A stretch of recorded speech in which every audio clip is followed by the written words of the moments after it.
All right, everyone, we are going to talk next about gerund phrases and how to diagram them. Gerund phrases, remember, are verb forms that end in ing, but they're going to be used as a noun in the sentence. Gerunds are essential to the sentence. You cannot take out a gerund from the remainder of the sentence without being stuck with a fragment. So let's look at how to diagram them. In the first example, judging any contest well demands fairness.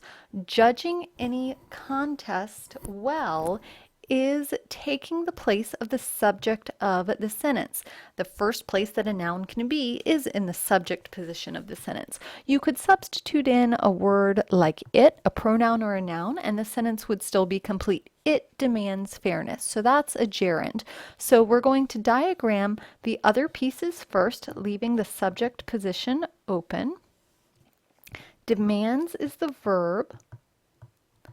And fairness is the direct object. So we're going to put it after the small line that indicates direct object. Now to diagram a gerund, you are first going to draw a stilt, and on top of that stilt, you're going to draw a step with a long base. This is going to be the indicator for, hey, I've got a gerund I'm about to diagram for you. The word that has the ing, that verb form, is going to start on top of the stilt, up on the top step, and it's going to curve down onto the bottom step. Everything else in the gerund phrase is going to be diagrammed as you would normally diagram those pieces. So judging any contest well, or any contest well, contest is a direct object, so we're going to draw a line and then put contest in the direct object position. Any is describing which contest we're talking about, and well is describing the quality of the judging. That's an adverb, so we're going to put it underneath of judging on that flat part. Let's try a practice one for these. Pause your video, try this practice sentence, and then unpause when you're ready to check your work. For this one, you have becoming a good referee, which is taking the subject position, but it's a gerund, so let's diagram the other pieces first. You have takes in the verb position. Time is the direct object, so it comes after the direct object line. Then for this gerund, we're going to draw a stilt in the subject part of the diagram. There's a step with a long bottom step on the second part, or on top of the stilt. The verb becoming is going to start on the top step, but then curve down and around onto the bottom step. And then the rest I'm going to draw normally. Referee is renaming, because remember, becoming is a linking verb. It's going to rename what the person is becoming. So I'm going to draw a complement line and then put referee after it. Then a referee and good referee. Those are both adjectives, so they come underneath referee. Be sure that this line that you drew between referee and becoming is a complement line, meaning it is on a diagonal, not a direct object line, which is completely vertical, like this one over here. All right, the second job or place that a gerund can take is in the direct object position. So we're going to diagram the rest of the sentence the same, but then in the direct object position, instead of putting just a single object, a noun, we're going to put the gerund stilt. So in the example, the coach suggested giving the players extra practice. The gerund is giving the players extra practice. It's essential to the sentence. It has an ing verb form, but it's acting like a noun. So I'm going to diagram the first piece as normal. Coach suggested, with the underneath of coach. And then for this direct object, I'm going to draw my stilt. And on top of my stilt, I have my little step. Giving is the verb, so it's going to curve down off of it, and then the giving is the practice that's being given, so that's my direct object within the gerund. Extra is describing the practice, and then the giving is happening to the players, meaning that is the indirect object. So underneath of giving, I'm going to put who it was given to. Players in the indirect object position and the underneath of it as the adjective. Remember that both gerunds and participles end in ing. Gerunds are acting like nouns while participles are acting like adjectives. Be very careful with how you're choosing to diagram gerund versus participle. You should always be able to replace a gerund with the word it to verify that it is indeed a gerund. Why don't you try this next one, pausing the video, and then unpause when you're ready to check your work again. All right, for this one, good players avoid running with the ball. That's the gerund. It's in the direct object position. So I'm going to diagram players avoid as my main subject and verb. Good goes underneath players. And then I'm going to extend this line out further so that I can do my direct object on a stilt because it's a gerund. Running is going to curve from the top step to the bottom step.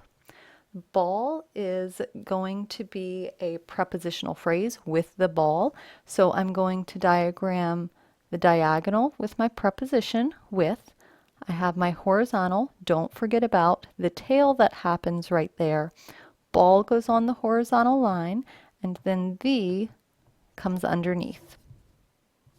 The third position that you might see a gerund phrase is when you are going to have a predicate nominative.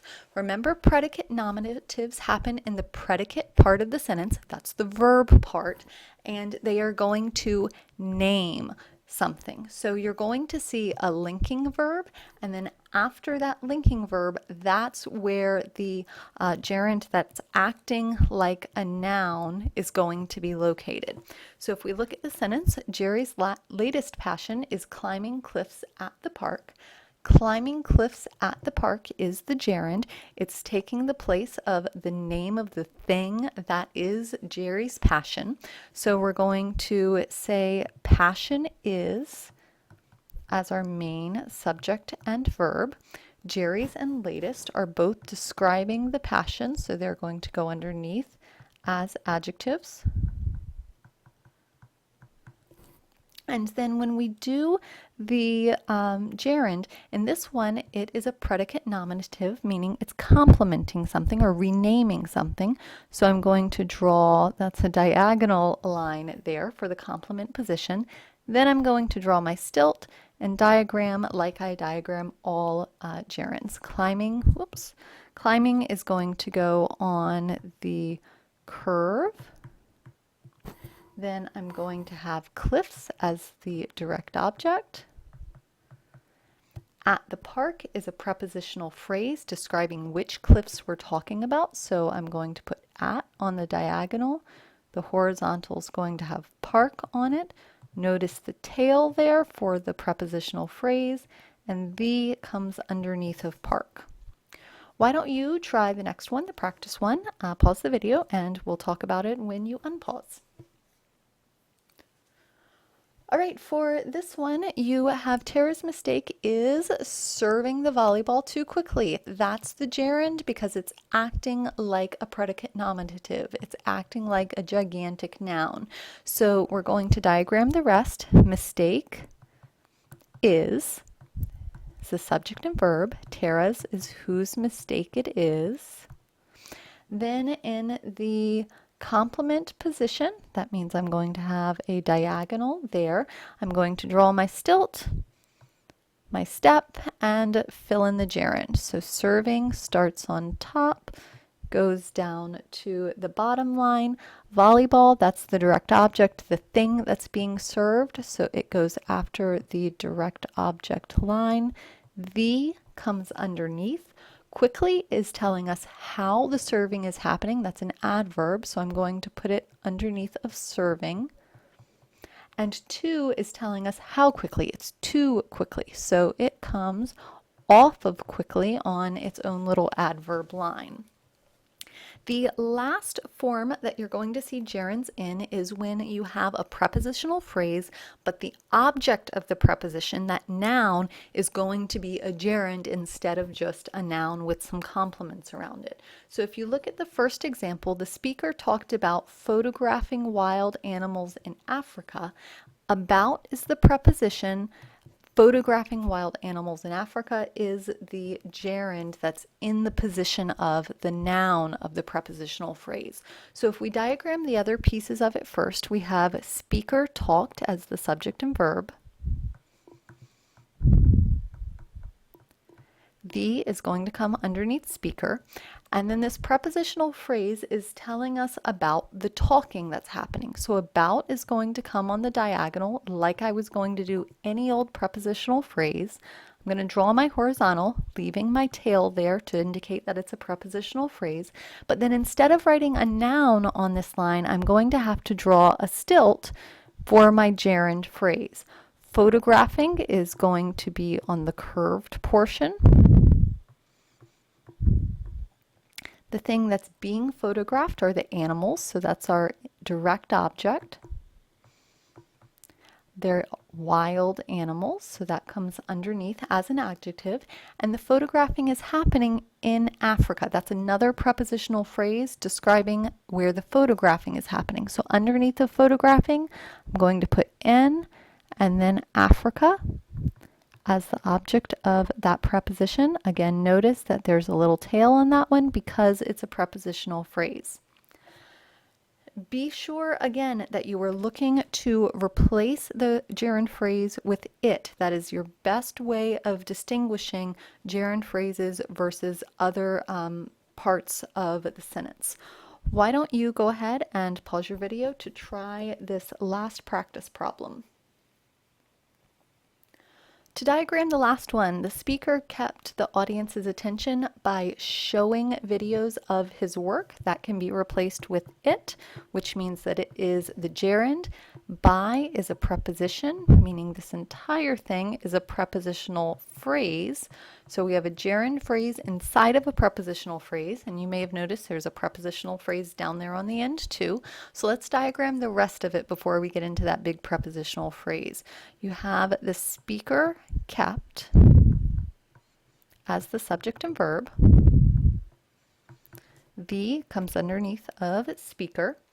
And the speaker is keeping attention. That means attention is the direct object of the sentence.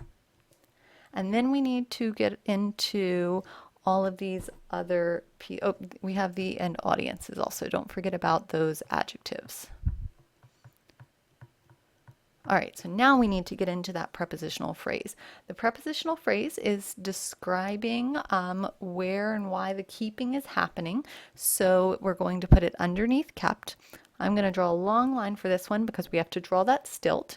By is the preposition. Then I'm going to draw my horizontal, leaving a tail down at the bottom of the prepositional phrase. And then instead of just writing a noun, I'm going to put that whole gerund up on its stilt. So I have showing on the step, curving down to the horizontal line. Videos are the things that are being shown, so that is the direct object. Of his work is telling us which videos are being shown, so that prepositional phrase is going to come under videos. Of goes on the diagonal, then on the horizontal line, the object of the prepositional phrase is work, and his comes underneath as an adverb. All right, so that was a big one. We're going to do some more practice in class, and we will do some more with gerunds. So we'll stop here.